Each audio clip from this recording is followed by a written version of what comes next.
We're continuing with our Mishna Yomi Masechet Peah. We're up to Peah Gimel Mishnah Vav. The Mishnah now is going to bring a Machoket Tanaim, 5 different opinions regarding how large a field has to be in order to be obligated in Peah. What is the size that the mitzvah begins in? Rabbi Eliezer says, Kalka betrova chev Peah. Land with an area large enough for planting at least a quarter kav of seeds is obligated in Peah. Smaller than that, it has no chiyuv of Peah. Now, a betrova is, the Mefarshim explained, 10.5 amot by 10 amot. That's how big the field is, which we're going to say is approximately 15.6 feet by 15 feet. That's the area, the size of the field in order to be obligated in Peah, according to Rabbi Eliezer. Rabbi Yeshua Omer, whereas Rabbi Yeshua says, time land that produces only 2 se'ah of seed, which is less than this 15.6 by 15 field, is already obligated in Peah. Rabbi Eliezer looks at how much seed takes to, how much the land, how much seed it takes to plant it, and Rabbi Yeshua looks at how much it actually produces. Now, Rabbi Eliezer learns out of halakha from Gzera Shava bekilaim. The Torah says you're not allowed you're not allowed to plant a mixture in your field. The Mishnah says in Masechet Kilayim, in Mishnah Kilayim, Perek Bet, Mishnah Yud, that a farmer who wants to plant 2 separate species on his field must leave a bet rova of land between them, this 10.5 amot by 10 amot between them. Rabbi Eliezer says, just like over there, when it says Sadecha, you have to leave 10.5 by 10 between it. So to here, when it says Sadecha Ba'peah, has to be a field at least 10.5 by 10 amot. He learns the Gezerah Sheva. Whereas Rabbi Yeshua says he learns the obligation of Peah from the mitzvah shicha. The Torah says that if a person forgot his bundles of wheat when he was harvesting in his field, he's not allowed to go back to get it. He has to leave it for the poor people. Now the Mishnah teaches us that it only applies to bundles that contain up to 2 se'ah of grain. Bundles that are larger than that, you don't have to leave that for the poor. Now, the reason a bundle of 2 se'ah larger you don't have to leave for the poor is that the Torah says you must leave a bundle in your field, but not a stack equivalent to the entire field. So we see that when it says sadeh in shicha, it's talking about produce that is 2 se'ah. So Rabbi Yeshua says, just like field by shicha is one that produces 2 se'ah, so too by Peah, here it has to be a field that at least produces 2 se'ah. So he's less than Rabbi Eliezer. Rabbi Tafon says shisha tfachim, even land that is only 6 tfachim by 6 tfachim is obligated in Peah. He learns this from the mitzvah of Kilayim, but a different aspect. The Mishnah in Masechet Kilayim, Perek Gimel Mishnah teaches that if you have a garden patch the size of 6 tfachim by 6 tfachim, you can plant in it 5 different species because this size makes it look like it's a large area. It's not mixed together. So Rabbi Talfon says, just like over there, 6 by 6 tefachim is enough to be considered an entire field. Same thing here by Peah, when it says, Lo techle peah tzadecha, your field, it's referring to a land that is 6 tefachim by 6 tefachim. Rabbi Yehuda ben Betera omer kidei liktzor v'lishnot v'halacha kidvarav. Rabbi Yehuda ben Betera says, even land that produces only enough to reap 1 fistful of produce, and then repeat, is obligated in Peah, which, and the halacha follows his opinion. This means, the Rav explains, that the way they used to harvest was they used to grab a fistful of produce and then cut it with a sickle. Rabbi Yehuda ben Betera says if you could do that twice, if you have the amount where you could hold with a fistful, cut, and then another fistful, that is when the field becomes obligated in Peah. And he learns this because the Torah says when you harvest your land, you have to leave a corner. Now Rabbi Yehuda ben Betera says every act of ktsira is at minimum of fistfuls. So if you want to cut one and leave one over for Peah, it has to be at least 2 fistfuls. One you cut, and one you'll leave over for the mitzvah of Peah. And the halacha follows his opinion. Rabbi Akiva says, Kalka kol shu chayav Peah, land of any size is obligated in Peah, and he learns this out from the fact that the Torah says, Lo techle peah tzadecha, your field. It didn't mention how much amount, so Rabbi Akiva says even the tiniest amount. Now the Mefarshim ask the obvious question, if I have a field that has 1 stalk, how am I going to leave Peah? Rabbi Akiva says, you're chayav in Peah, but how am I going to leave Peah? So the Mefarshim answer, you're not going to cut the stalk from the bottom, you're going to cut the individual grains that come out of the stalk, and then you'll leave 1 grain over, 1 ear they call it, and that'll be your mitzvah of Peah.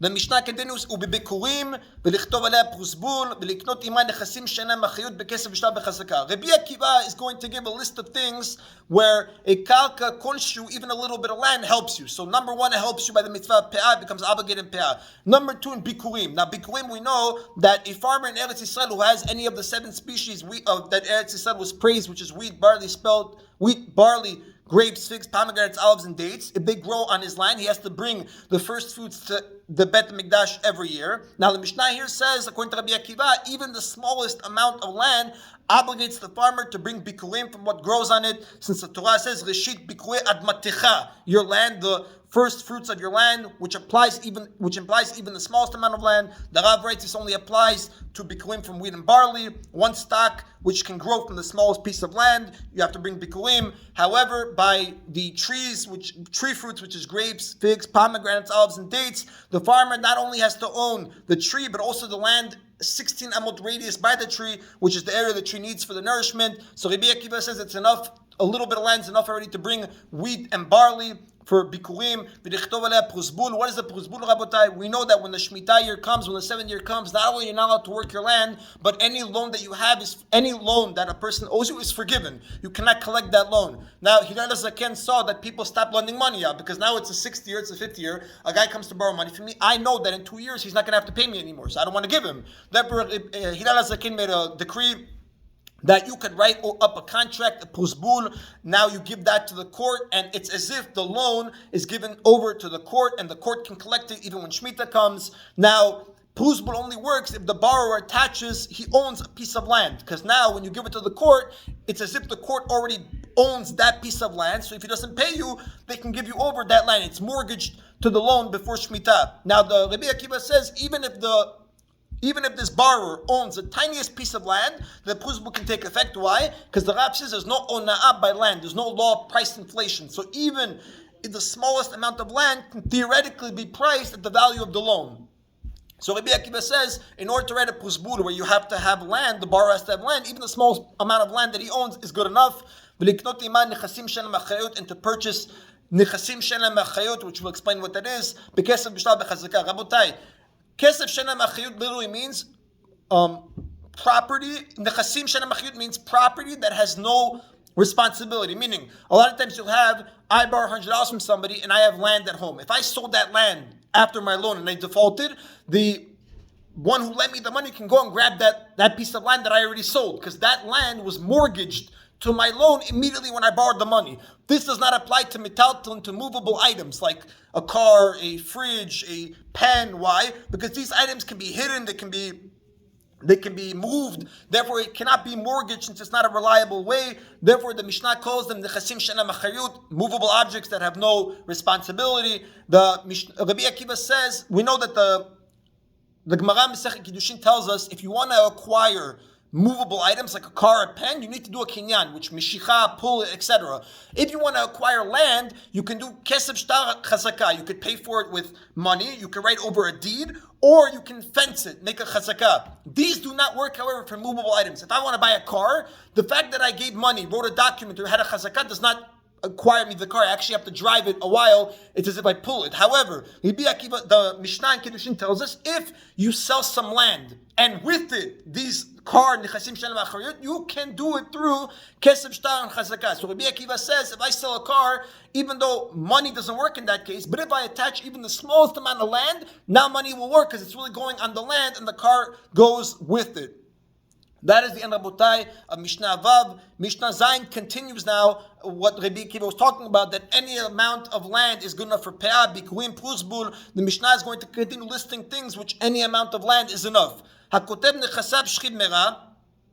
If someone writes over his property while he's seriously ill, shiel karka kol shum matanato matana. If he left over for himself any amount of land, his gift counts as a gift if it becomes better. Why? Because if the gift was motivated from the person's death, he wouldn't have left anything to himself. The fact that he left something to himself means he wanted it to be a straight gift. So we see even a little bit of land will make the transaction he had valid.